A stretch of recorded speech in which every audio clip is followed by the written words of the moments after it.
my name is Allie Schmidt. This is my dad, Dan. He owns Caitlin's Glass. Thanks, Allie. Things like doors and windows go into making a house. But when it's your home, you expect more, like the great service and selection you'll get from Caitlin's Glass. Vinyl replacement windows from Caitlin's come with a lifetime warranty, including accidental glass breakage replacement. Also ask for custom shower doors and many other products and services. Call 962-1636. Locally owned with local employees for nearly 30 years. Caitlin's Glass, the clear choice. Welcome to the BeTempered podcast, where we explore the art of finding balance in a chaotic world. Join us as we delve into insightful conversations, practical tips, and inspiring stories to help you navigate life's ups and downs with grace and resilience. We're your hosts, Dan Schmidt and Ben Spar. Let's embark on a journey to live our best lives. This is BeTempered. What's up, everybody? Welcome to the BeTempered podcast, episode number 18. 18. We hope. 18-ish. We appreciate you listening as always. And as this podcast continues to grow, we've had a wide array of guests, right? All kinds of different stories. And today we have a unique guest that's going to be more steered towards business, business ownership, running a business, working with people. And today we're grateful to have Jim Niekamp. We are also grateful to be in his beautiful home. So we appreciate that. This is our first mobile recording. So we're here in beautiful St. Henry, Ohio, where last week we had the episode with Jim's mom, Mary Niekamp, and which was a unique story. And so today we're happy to have Jim, who is the owner of 95% Share Marketing, who's going to kind of tell that story and tell his journey in business. So Jim, welcome to the BeTempered podcast. Hey, thanks for having me. Yeah. Nice to be here. Thanks to my humble home. Yeah. For sure. So Jim, we're going to get right into the nuts and bolts of things. So I want you to talk about, you're a businessman. You own a business. You do a ton of trainings, unique trainings that we'll get to, but talk about how you started in business and got to where you're at today. I think the best place to start is I went to Miami, University of Ohio. And mainly I chose that because I had a lot of cousins that went there. Most of them played sports while they were there.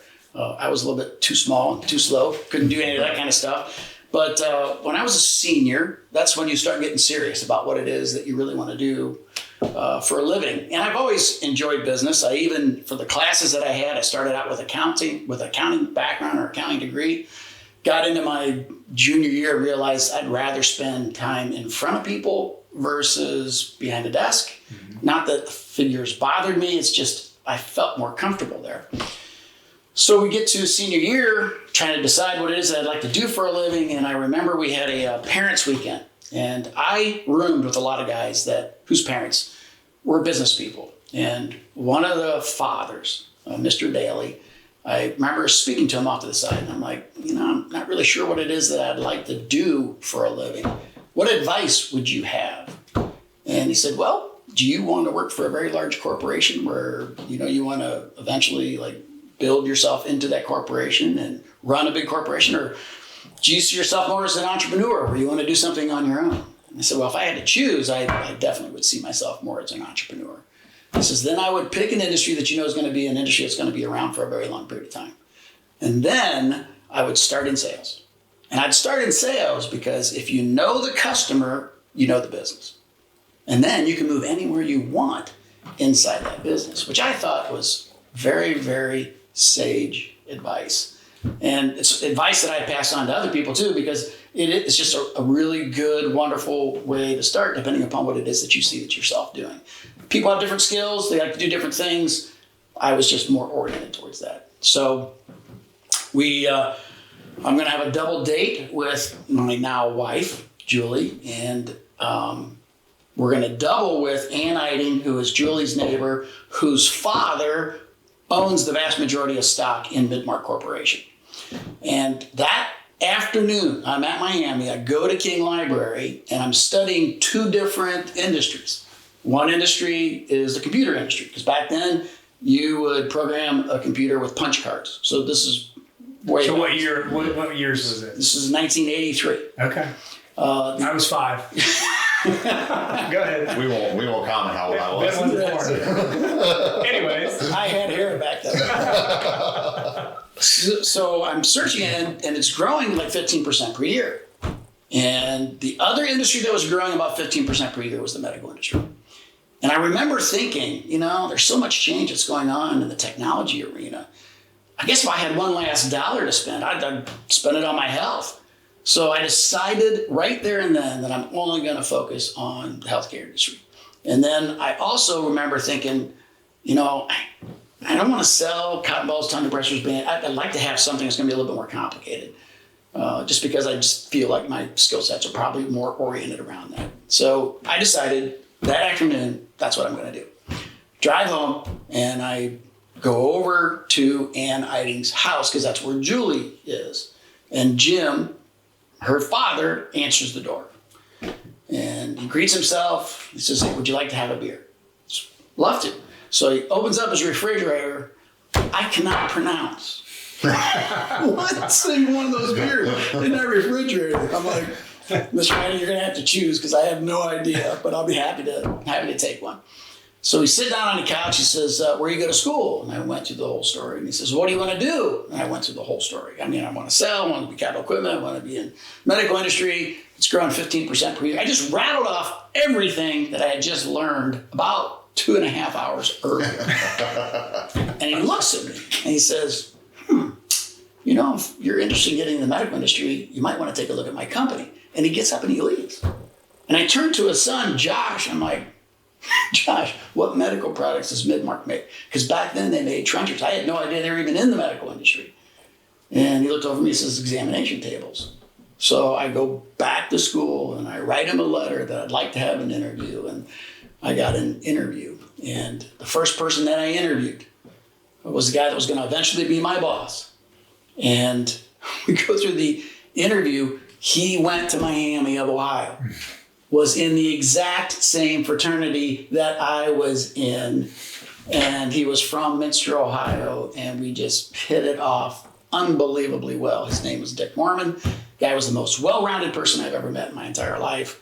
Always committed to being as excellent as he can be, whether he's hunting or fishing or selling or managing.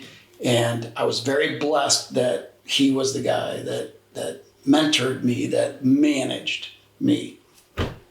So I'm in the medical industry, and there's these two guys that are really running the company from a marketing standpoint, the medical division. And it's Don Kitzmiller, who was the first employee that was hired on the sales marketing side. And then the first person he hired was Scott Fanning. And what happens is they had 6 sales reps at the time, and they're going to really grow. They added 6 more sales reps. I was part of that second 6. So I come into this thing about 10 years later than those two guys. And I interviewed Scott, and he scared the daylights out of me. I would imagine that if you could reincarnate Vince Lombardi, I would imagine that Scott was probably a lot like Vince Lombardi. I mean, a real hard driver, very committed to excellence. Found out later he was a genius, but for the first 2 years of working, I did everything I could to avoid that guy. Everything I could do. And I remember thinking, I'm so thankful that Dick is my boss. And I got to do a meeting in San Antonio, Texas, and it's going to be just him and me. And I'm going to Julie. I'm like, "Jules, I don't want to go to this meeting." I do not want to, because I was just terrified of him. I just didn't want to be around him. And it's a week-long meeting. Oh, boy. We're into it 2 days. And I'm like, this guy's different. This guy sees things differently than anybody else that I've ever met in my entire life. And from that point on, I could not get enough of him. Okay. And that was really the start of a really, really strong relationship. So I went from sales to management to inside, handling the marketing. And there was a little trifecta of Scott, Don Kitzmiller, and myself who worked very, very closely together. And during their tenure, most of my tenure, they took 3 product lines from less than 10% market share to 95% of the market. So the first product was a boxed out table. We had less than 10% of the market, and they took it from 10 to 95. The next product was, if you think about doctor's offices, they have the 3 examination rooms, but then they got that procedure room. It's got that kind of operating room table that bends and manipulates you, puts you in a position you should never be in. Yeah. So you can stick those probes where they should never be. Those were really expensive products. We started from scratch. We went from 0% market share to 95% of the market. Those were not our market share numbers. Those were industry independent market share numbers. And then the third major product line were tabletop sterilizers, autoclaves. So people that are not in the medical industry probably don't know this, but a doctor uses an instrument on you, they clean it off. And after they clean it off, they stick it in the sterilizer. It's steam under pressure, kills all the spores and bugs. So they can use that on the next patient, not have to worry about cross-contamination. There were 4 entrenched competitors at the time. One, you guys know, Siemens. Mm-hmm. Siemens had a division called Pelton & Crane. Pelton & Crane had 40 to 60% market share for 60 years. Mm-hmm. 40 to 60 for 60 years. We introduced our sterilizer into the marketplace, and in 2 weeks, 10 working days, got commitments from the customers for half of all the sterilizers that they were going to buy that year. 50% was gobbled up in 2 weeks. By the time that year was up, we had over 90% shortly after, 95, 96%. Pelton & Crane, who had 40 to 60% market share for 60 years. Within a year and a half, they left the medical industry, their Ice Age. So how'd you do it?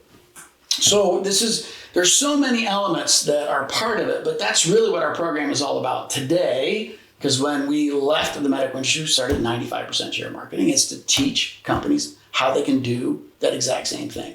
So the best way for me to explain this, Scott studied history in college, but he loved really studying military organizations. And as he was going through history, realizing a certain aspect is that if you look at all of these military organizations that won war after war after war, they all had things in common. He gets in the business world, he starts studying market share leading companies. Didn't matter what industry they're in, but if they dominated that industry, he studied them, and he realized they all have things in common, and it relates to all these military organizations that win war after war after war. Scott's a bit of a sports nut. Had a tad bit of a gambling issue. And he starts studying market share, or he starts studying these dynasties, these people that have outperformed everybody else in their sport. Realize they all have things in common, relates to all these corporations that win championship after championship, relates to all these military organizations that win war after war after war. So he forces us to treat these principles like Rain Man.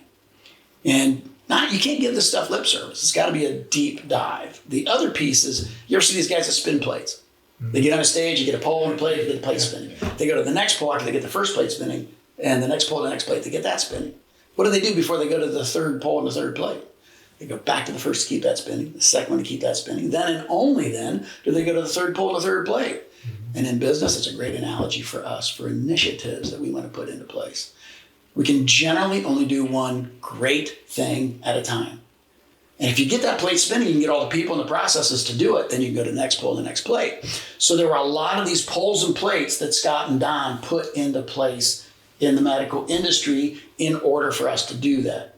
I will tell you one of the biggest things, and it's really what led to 95 share. In the medical industry, manufacturers would sell to distributors. Distributors would be the ones, because there's 270,000 office physicians around the world, or the United States, and it would be the distribution system that would sell the cotton balls, tongue depressors, Band-Aids, and the capital equipment. And Scott had a conversation with Don, and he's like, okay, Don, we do these tables, capital equipment. When can we expect, if we sell a doctor a table, when can we expect to get another table to that doctor? And Don said, 3.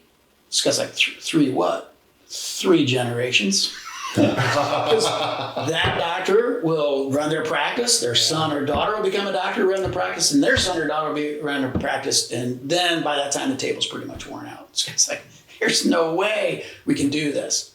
So he realizes that he's going to have to get the distribution system to bring our tables up, proactively lead with our products. The problem is the distribution system back then, they were from the warehouse because they were memorizing all of the product numbers. And their main goal was to make sure that every doctor's office, their little storeroom was always filled. It was all about fill rates. So they needed to know the product numbers that they could fill as quickly as possible. So they didn't really focus on capital equipment. So Scott in his infinite wisdom, along with Don, created a power meeting. So we trained the distribution system how to sell, use our products as examples.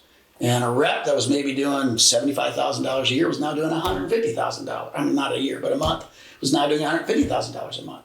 And because they led with our product, the doctor's like, you're pretty smart with this capital equipment. And I'm thinking about putting a lab in my office. What do you think about me putting a lab in my office? And they went from a sales representative that was just supplying to a consultant. Yeah. Because now they were leading with capital equipment. And it was brilliant. And you could just see because of this is the key, it was the investment that we made into them to help them succeed. And that in turn, they wanted to turn around and help us to be the most successful people you could ever possibly imagine. Now, to share one other story, my father-in-law was just quite the businessman. The guy was just amazing. I think when he passed away, so we found some information. He had like 5 or 6 patents, maybe 7 patents. And there's not a major robotics company that you can name, heavy manufacturing robotics, that he was not intimately involved with. So Fanuc started out as GMF. Adapta was the first robotics company that had a camera, so that had vision, and then Motoman. And he was intimately involved with all 3 of those. And I remember him telling me one time, he's like, Jimmy, I want you to know that none of us are successful because of ourselves. We're successful because there's a lot of other people that want us to be successful. Yeah. You know what your job in life is? Your job in life is to try to make as many people successful as possible. And they will turn around and they'll make you one of the most successful people you could ever possibly imagine. And that's what my father-in-law knew. It's what Scott knew. It's what Don knew. And it's what they put their time, their effort, their focus on. Yeah. And it made an enormous difference because literally we shot like a rocket ship just past everybody else. That's an amazing story. I mean, I'm sitting here kind of in awe just listening to you talk about all this stuff. So what happened that made you stop doing that to start your own? All right. The original Dow list had 13 companies on it. If you guys had to guess, out of those 13 companies that was on the original Dow list, it's called the Dow Jones list today. How many of those 13 companies are on the Dow Jones list today? If you had to guess. 1, 2? It's pretty good guess. Yeah, I'd say 3. 0. None. So hard to be a great company over a very, very long period of time. It's really, really tough. And I can probably tell you the biggest thing that really hurts every major organization. May not hurt it right away, but it's going to eventually hurt it down the road. And it's the culture. If you have the ideal culture and you protect that culture, you have all the right people, the right processes to make sure you're going to maintain that culture, you got a much greater chance that you're going to be successful over a very, very, very long period of time. And Scott and Don are legends in the industry. Everybody knows who they are. I will tell you that here's what we were known for in the industry. We were known to be a marketing company that just happened to be making examination tables. It's because Scott and Don were just so brilliant on their marketing side. They just did everything right. So Jim, who was the guy that I met very early, Ann's dad, decides he wants to retire. So there were 4 families that started Mid-Market Corporation, actually it was IE way back then, 1919. And they didn't even get into the medical industry until like 1969. And Jim was key in making that happen. Jim wants to retire. There were 4 families that owned stock back in 1919. So he's thinking, well, we got one of these guys that's on the board. He's one of the original 4 families, at least a descendant. We'll just bring him in and he'll run the company. And he's got a pretty good pedigree because he came from NCR that AT&T purchased. The problem was the culture that he had spent his entire career was entirely different than the culture that we had in the company. And Don and Scott could see it. And they kept voicing, hey, listen, you don't want to destroy this piece. This is a big threat. We got everything on our favor. We got everything that we've done is just great. You do not want to mess this thing up. If you want to tingle around with different ideas, tingle around with the areas that are outside of what we were able to build with the examination tables. And they voiced their opinion so much that eventually that guy decided to let them go. I'm going to buy them out. I'm going to get rid of them because they're just a thorn in my side. And, you know, I worked there for 17 years. 16 were the best years I've ever had working in any company. I thought I was going to be a lifer. The 17th year was pure hell every day. Pure hell. And culture or a bad boss can kill a company. So they let Don and Scott go. And I remember thinking, and Julie knows I was miserable for that year. My mom knows I was miserable for that year. I remember thinking, you know, there is not a perfect person on the face of this planet. There isn't. We're all imperfect. We all have problems. We all have issues. I remember thinking, I would rather work with somebody that I think is a genius that's not perfect than somebody that's not a genius that's not perfect. And I'm like, I know Scott. And I know he's a genius. And I know Don is the ambassador of the medical industry. And this guy just is another one of those human beings that has special skills and talents. I am going to attach myself to them. Now, they both had this wonderful umbrella. I have 5 kids. My oldest is 14 years old. And all of them are under 14 years old. And we have a mortgage on this house. And I don't have money. I quit to be with them. I don't have this nest egg. Yeah. And people were thinking, man, that's kind of a hell of a risk, isn't it? And there are 2 things that I remember thinking. One, if I could take it back, I would. One of those is we are so well known that if it fails, I'm always going to be able to find a spot because there's plenty of people in the industry that knows. The other one is we're sitting at this table and I'm telling my kids and my wife, I'm like, hey, listen, you know, we can make this thing work. Worst case scenario, you know, sell the house, live in a house trailer. I'd be just as happy living in a house trailer with you because it's more important that you're with me than anything else. And then Mariah went to the library and started crying to my sister Peggy, who worked there. We're going to live in a house trailer. So I probably would have taken that one back. That one wasn't so smart. So we start 95% share. I thought we were going to do a company where we're going to manufacture our own tables. Oh, stop you for a second. So, what were those guys doing after they left? Were they just So this is a pretty short time period. Okay. About 3 months. Oh, okay. Okay. So I didn't realize it was that from then to when I put in my resignation. So you go and talk to them. But by the way, there's something I should add here. I did resign, and I did have a meeting, and I'm like, I'll come back if you bring Scott and Don back, because I knew that they were the most critical people in the component, and that didn't fly. So I did resign. They did let that guy go that had that background with a different culture, and the smartest thing they ever did is actually Ann Eiding became the president of the company, and which was a perfect move on their part because Ann cared. That our entire culture of that company, because we care. Yeah. And it was really the foundational piece. And Ann really does care. She's a wonderful human being and the smartest move that they could ever make. Today, president of the company, actually, I used to work right alongside of. So he's awesome because they'll continue to be a great company. Yeah. So apologize. You're good. So then we are meeting at Don's house. I'm thinking we're going to, get into major manufacturing, or at the very least, we might become manufacturing reps and we'll sell other people's products. Because I thought that's what our specialty was. Scott's like, no. We just took 3 products to over 95% of the marketplace. Can you tell me of another company that you know of that's been able to do that? I can't. It's like, we're going to teach other companies how they can do that exact same thing. And that was the start of 95% share marketing. So we start, everybody in the medical industry knows us. So when I say us, they really knew Scott and Don. Right. There's another little piece of advice that's really, really good that I would recommend to anybody. Scott and Don are 100 times better than I will ever be. They just had talents and skills that were significantly better than what my talents and my skills were.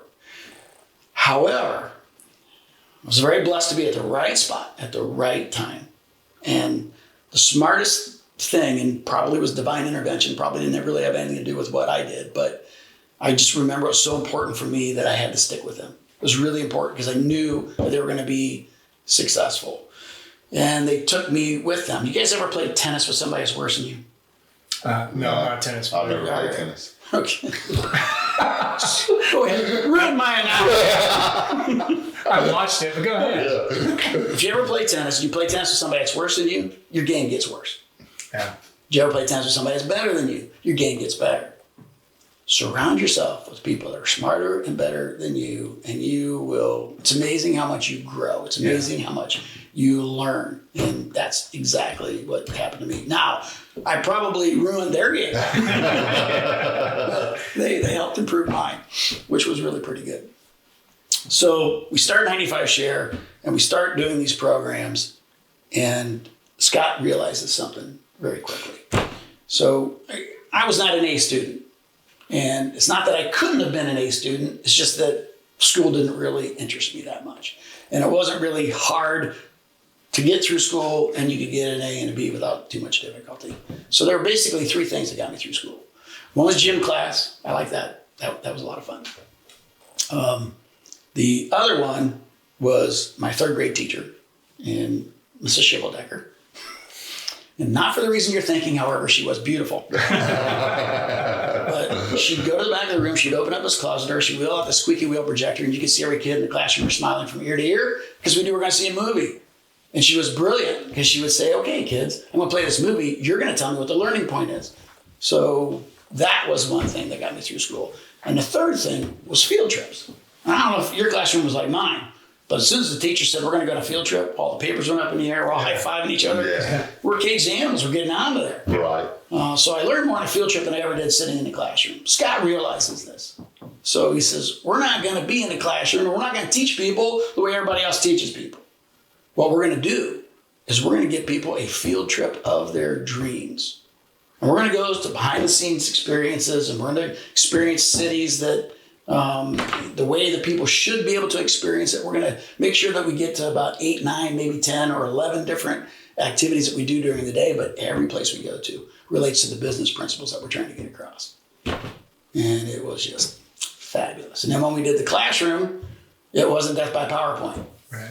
Death by movies. Yeah. It's a pretty good way to die. Yeah. And it was just amazing. We never once spent $1 to advertise 95 Share. It's all been word of mouth, and it's now 25 years. 25 years that we have been doing it. That's amazing. It's unbelievable, really. Do you look back on that time and think, how did we get through that as a family? I mean, it had to take a little bit of time, right? Or no?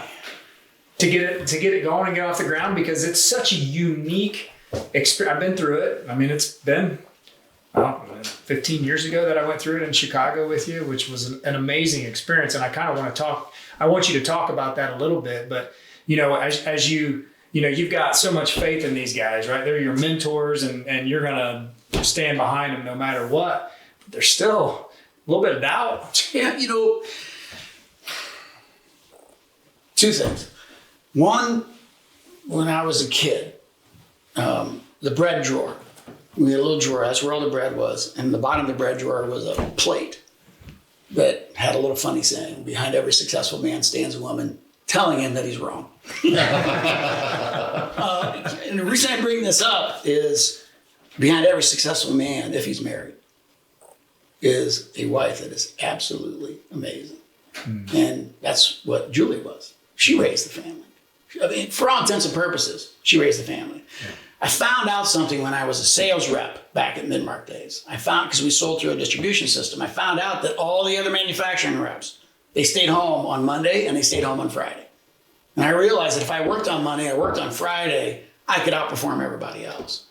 So problem with that is it puts a lot of pain and agony and onus on my wife. And she basically raised our family without me because I was gone. I was gone from Monday to Friday. So literally Julie was able to pick up all of the slack. And, I look back at it now, if I ever to change anything, that's one of those things that I'd change. I don't know if I'd be where I am if we didn't do those things. Right. But I wasn't worried. I never was worried because I knew Julie had this place squared. Yeah. And she became very dependent, not independent, dependent. And the other piece was I always knew that if anything bad happened, I could pretty much get a job anywhere that I wanted to get a job because the track record was so powerful. Yeah. So that part wasn't.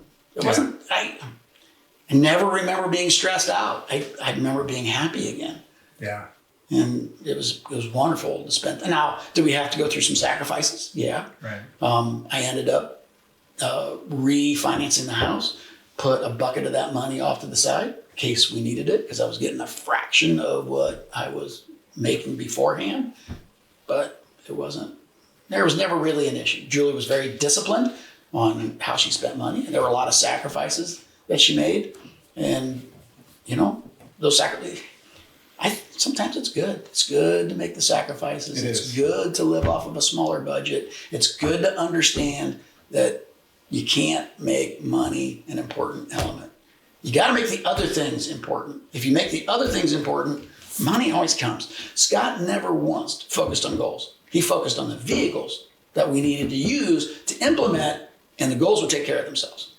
And as long as you were fundamentally sound, this is why Vince Lombardi, as long as you were fundamentally sound on those principles, then everything else would take care of itself. And that's exactly what happened. That's business gold right there, what you just said. All those elements is, there's so many people out there, all they're focused on is money. Money. How can I make more money? I realized it early on, just trying to survive in my business, trying to figure things out as a 23 to 26-year-old kid, the first 4, 5, 6 years in business where, when I got in business, I was like everybody else. You see a business owner and what do you think? They got the world, under their hand, they've got everything they want. They're a business owner. They got all this money. Well, there's no bigger line of BS in the world than that, the sacrifices that you have to make. Like you said, you knew when your competitors weren't working. You knew that you could pick up those extra 2 days a week, and that was 2 days a week you gained on them. 8 extra days in a month that you gained on them. How many extra days in a year that you were going to outwork them? And then back behind you, you've got an amazing wife, raising your family, something that you don't have to worry about, so that you can be successful. And when you don't focus on money, and you focus on people, and you focus on customer, employees, and all doing the right thing and being kind and taking care of people, the money will come. Always does. There's another really strong element here of where companies fail. And it's really a powerful piece. The best way for me to explain this, you guys know the number one luxury hotel chain in the world by Ritz-Carlton? It's actually number 2. So the Four Seasons organization. Mm-hmm. All right. So there's roughly 120 of those around the world. And Bill Gates, Prince Ali, spent $3.8 billion for 97% of it. $3.8 billion. How much property do you think they got for that $3.8 billion? One piece of property at the corporate office in Toronto. So they paid $3.8 billion because they don't own the hotels. Somebody else owns them. They manage it. They spent $3.8 billion for goodwill. Customer loyalty. This is the best way to put that into perspective. I love the luxury hotel world because they understand this philosophy. Don't have a relationship with your customers.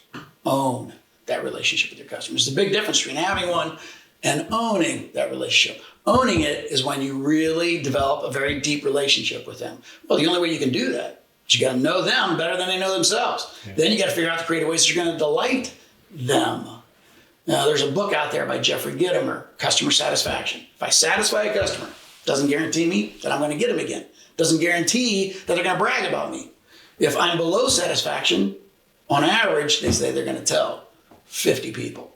This is before social media, so it's unlimited today. If I disappoint them, but if I delight them, they're only going to tell 10. So if you think about this, I got to make sure I get rid of all the disappointments, especially to my most important customers. And then what can I do to get them to say, wow? And that's what great companies do. But they first start knowing the customers better than they know themselves. Now, I saw a video not too long ago with Steve Jobs. Do you remember when Steve Jobs leaves Apple? And it was gone for, 5, 6 years. I can't remember how long he was gone. So he's back to Apple, and he's on stage because they would have all these shareholders that were out there. And he would always do the question and answer. And one of the shareholders gives him a dig. Hey, Steve, what kind of neat new technology did you develop while you were gone all these years? And he takes a step back, and then he answers this thing perfectly. He says, there's a misnomer out there. Everybody thinks you're supposed to develop some kind of neat new technology and then figure out a way that you're going to market it in the marketplace. This is all wrong. This is what you really need to do, is know the customer so well that you see an unmet need that they don't even see. And then you use the technology to meet that unmet need. And that's when you have a real winner. If you look back at all the best ideas, all these really cool, amazing products or services, it's because somebody understands the customer better than the customer understands themselves. How come taxi cab companies weren't Uber? They didn't sit in the back of their cab. They didn't realize all the pain, all the agony that we would go through. Yeah. And this happens over and over and over and over again. Who should have been Apple? Well, should have been BlackBerry, because they had the vast majority of the market share. Yeah. Got to feel those buttons. They got to feel those buttons. Right. They knew who their existing customers were, didn't pay attention to who their ideal targeted customers were that they need to bring in. Kodak invented electronic photography. They invented it. Yeah. They gave it away because they had to protect their cash cow, which is processing film. You never want to have a Kodak moment. But you go look at your history, you'll see where they consistently make the mistakes. Sometimes it's because a company the guy starts the company because he sees something, develops it, it's very successful. And then pretty soon, that person that starts the company, there's 2 or 3 layers between them and the customer. Pretty soon there's 5 or 6 layers between them and the customer. Now all the problems that bubble up are all the internal problems. Yeah. So like when you started your company, you had to deal so much with the internal problems that sometimes the customer had to take a back step because you had to fix so many things internally. But if you ever do a white paper at Harvard and they give you a business problem, start with the customer first and then work your way back to making sure that I can get them the products. Because without the customer, you get nothing. That's right. It always starts with them. Yeah. And you got to figure out creative ways you're going to delight them and do things that your competitors hopefully can't do. So 95 share, you have been not only all over the country, but all over the world putting this program on, right? You've been to some pretty awesome places. The thing that was unique for me, and I think it's unique in how you do business and how you train people, is like you talked about, these unique experiences, these behind the scenes things. When I went through the program, and I'm staying with you, we're at the Ritz-Carlton, and you're Mr. Niekamp. I'm like, this is Jim. Mr. Niekamp. You're like this Greek god here at the Ritz-Carlton in downtown Chicago, but you've been all over. So you obviously own the relationship in what you do. I'm curious how you get behind the scenes and how's that work? Years ago, there was no such thing as behind the scenes.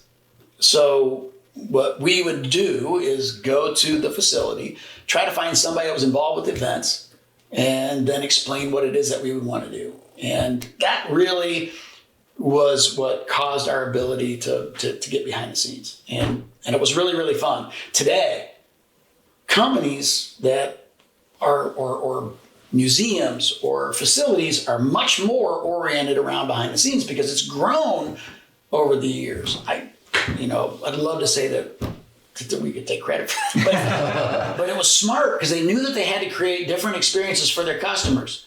And it's a money-making opportunity for them if they don't have the people donating the amount of money that they need them to donate.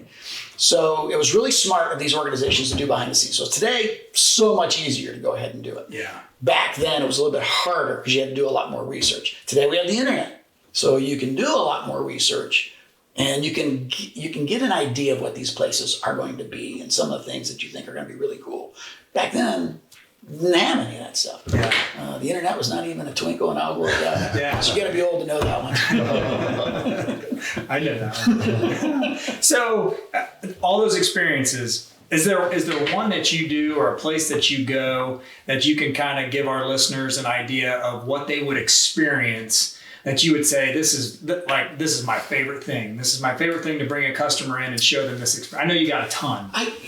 There's so many that, over the years, which are really fun. I think one of the most dramatic to me is the Field Museum, because you get to go on the third floor where the public's not allowed to go.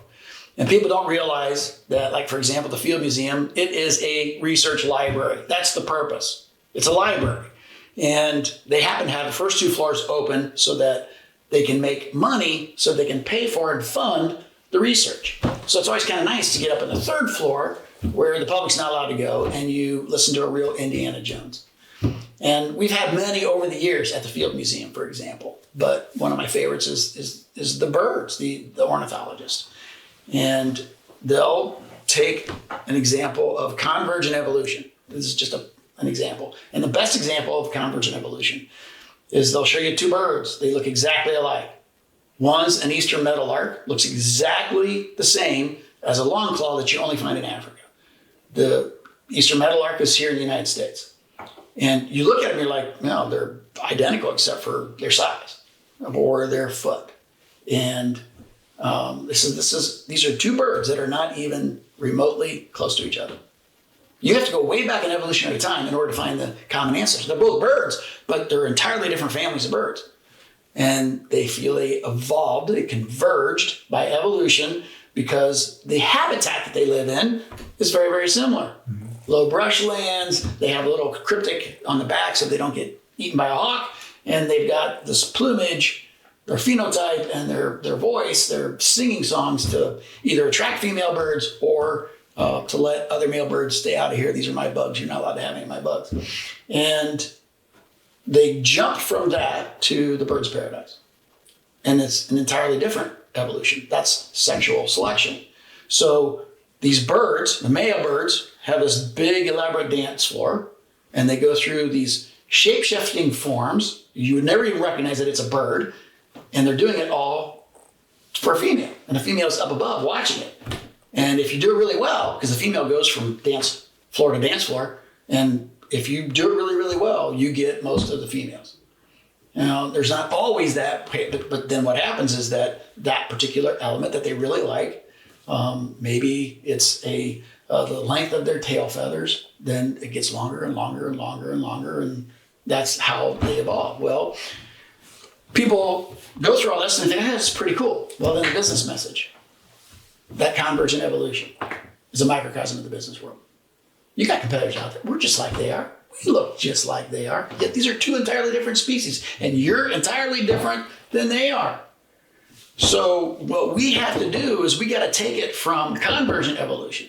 We got to take it from, hey, our competitors are trying to commoditize us, and if they do that very successfully, our profits go down and our sales prices go down. What we have to do is we have to flip it. We have to be a bird of paradise. We got to stand out and get noticed.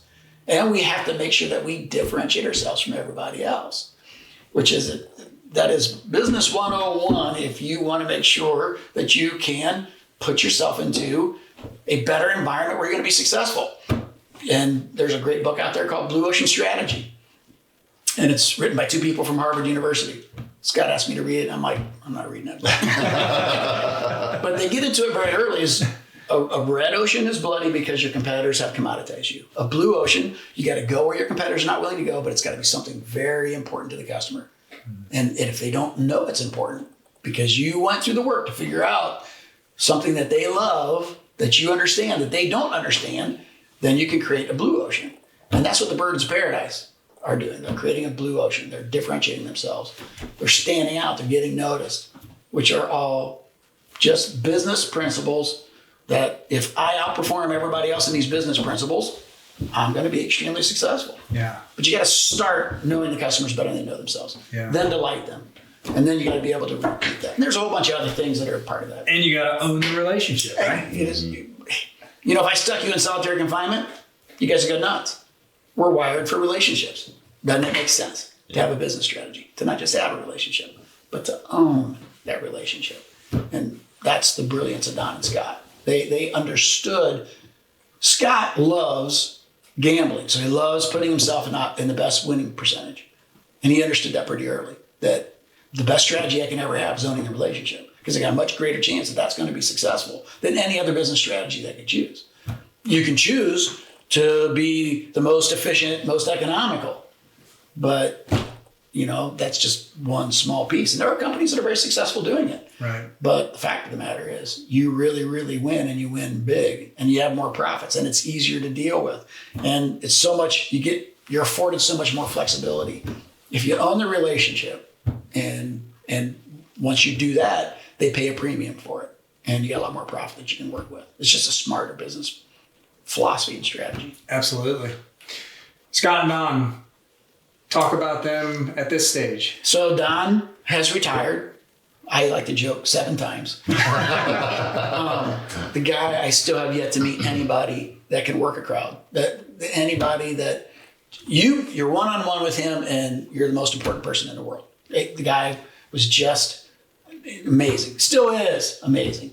I run into him occasionally. I love every second of it that I'm with him, because he's just phenomenal. Scott had a stroke about 11, 12, this is probably 12 years ago now. And it affected his ability to walk and his speech. So he hasn't been able to work since, but I see him at least once a year. And he and his wife are in a long-term living arrangement. And he's stabilized, and, we'll still compete when I'm with him. Yeah. And it's fun. It just never changed. But, my life would not be where I am today if it wasn't for Scott and Don. And, I really should put Dick Mormon, my original boss, because I needed that in order to get to where I was with Scott and Don. And Julie. Well, that one is a given. Yeah, you're welcome, Julie. She is rather amazing. And I don't know if you want me to go into this or not, because it's more of a personal story. But you can, yeah. I have been very blessed throughout my entire life. And I can probably outline 16 different things that was divine intervention. And this was one of them. So I'm a freshman, and I'm playing football, but I'm like 100 pounds. There's 2 people, me, Joe, Judy, were the only ones that, I think they cheated. I really was in my 90s, and this is 100. I was born with some quickness. That was good. But I also was just frail. Yeah. I put the helmet on, I'm top heavy. It wasn't really good. You put all the equipment on, way too much wind resistance. So I decided I'm going to play golf the second year. So I golfed for the golf team. I probably gotten killed in football. So what we had to do is sell programs at football games. Julie is a cheerleader at an opposing team. And poof, all the stadium lights go out. So all the kids head over to school. School lights are good, but the stadium lights are out. So it's a delay for about 20 minutes for the game, because it takes a long time for them to recharge and start back up. So I'm in the hallway. I have a friend from their town, and she introduces me to all the cheerleaders of the opposing team. And they get to Julie, and I'm thinking, man, that girl is gorgeous. And the second thought was, certainly she must have a boyfriend. So I see her in the summer, because it's, picnic season. And there's this thing called the swinging gym. You get in a cage and you swing your bodies back and forth inside this cage. And you want to get it to go around as many times as possible. Painter's pants are in style. She's got the little loop for the hammer, gets caught in one of the little metal pieces, rips her pants. I give her my golf jacket, ties around her waist so she can go through the picnic the rest of the night. And it was really big if you could take somebody home back then. So I take her home. I'm in the driveway, nervous. When people are a little bit concerned about having too closeness, they're too close together. They might have a chair between them because of the personal space. I got the car between her and me, and 11 o'clock, front door bursts wide open. And it's 8-foot bear, breathing fire, 4-inch fangs, is yelling. Julie, it's 11 o'clock. You get in here right now. My dad would never do that. I hop in the car. I think I peeled out. Not 100% sure. Had to clean my pants out when I got home. And I'm driving and I'm thinking, dang it. Certainly there are a lot of girls with really nice fathers that I could date. I don't see her until like a junior in college. And I'm laying in bed. Thanksgiving. I'm thinking, there's nobody here that I really like to date. And if I want to have a family. And I can't think of one single person that I'd like to date that I would want to be the mother of my children. And right there, pops right in my head, Julie. So I call her up. We see each other on Thanksgiving. We start dating shortly thereafter, and the rest is history. And I remember going to my father-in-law later, kind of making fun of him for chasing me away. Yeah. But he's like, hey, aren't you glad I chased all those other guys away? Yeah, there you go. I guess I am. So very, very blessed. Yeah, that's a great story. Well, good. As we wrap this up here, out of all you've accomplished in your life, what are you most proud of? I'm going to kind of flip that just a little bit. Yeah. And this was a humbling experience. But, I did a program in St. Louis. Finished the program. And I didn't realize the impact of this until this happened. And I'm getting ready to leave. I'm packing all my stuff up. And Cheryl Stevens. And I told her I will remember her for the rest of my life. She's standing in the back of the room and she holds up her hand, 5 fingers. And I'm like, 5 fingers, what's the situation? She says, up until today, there are 4 people that dramatically impacted my life. You're the 5th. So I didn't realize the impact that you can have with other people. It's a humbling experience, but there's another piece to this. Remember the movie Spider-Man? Mm-hmm. With great power comes great responsibility. So it's no different than you guys doing this podcast. Yeah.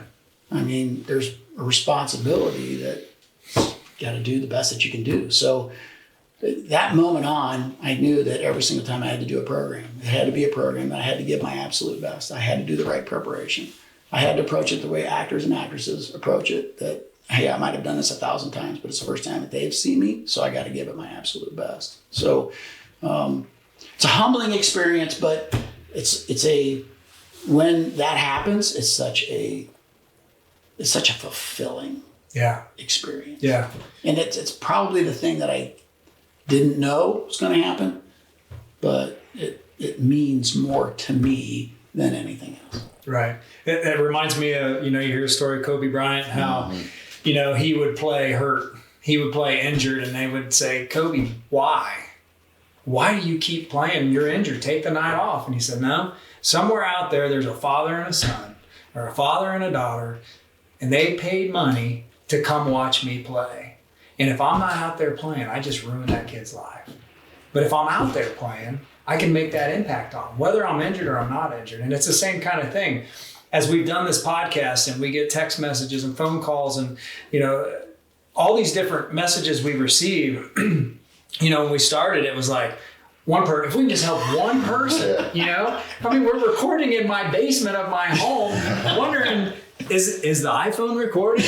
Is this going to work? Is there sound? We get down and I can hear myself, just what's came from it, that impact. You're right. And it's so impactful when it's unexpected. When I get a call or I get a text from somebody I hadn't heard from, maybe somebody I went to high school with, it was, 20 plus years ago or however long it's been. Those are the ones where it's like, okay, this is worth it. This is worth it. And it's worth it for us to give our best, which is why we brought Kevin on to try to make this where I wasn't recording in my basement, where we've got our executive producer, producer. He walks out the door. Listen, hey, if you can make Dan look good, you can make anybody. Oh no, but it's so awesome to recognize that you've had an impact on people, and Jim, there's no doubt. I mean, you've had an impact on my life. When I went through that program, 15 years ago, I remember coming back just being like, holy cow, I'm on fire. You just want to do so many things. And for me, I was only, I don't even remember 3, 4, 5 years in the business. And I was just kind of lost, because it wasn't anything that I expected. One, because I was young, and two, because I never ran a business. And, when you start hearing stories and owning the relationship, it is such an awesome experience to be a part of. So for those people out there, how can they find you if they wanted to, if there's this I know you do a lot of large corporations, but there's small ones that come and do your program too. How can they find you? Just 95share.com. Okay. That's the easiest way. And then you can reach out to us from there. It's not a problem. Yeah, that's awesome. We appreciate your hospitality. Thanks for having us come out here today in your beautiful home. We got beautiful weather, and we thank Kevin for coming up and doing this recording. And everybody out there, if you've been impacted anyway by the BeTempered podcast, we ask that you share, like, subscribe, all those things with your friends and family, and help us to get the message out there, because messages like Jim are very, very important, and will no doubt affect somebody in some way. So we thank you. Go out and be tempered. Hi, my name is Allie Schmidt. This is my dad, Dan. He owns Caitlin's Glass. Thanks, Allie. Things like doors and windows go into making a house. But when it's your home, you expect more, like the great service and selection you'll get from Caitlin's Glass. Vinyl replacement windows from Caitlin's come with a lifetime warranty, including accidental glass breakage replacement. Also ask for custom shower doors and many other products and services. Call 962-1636. Locally owned with local employees for nearly 30 years. Caitlin's Glass, the clear choice.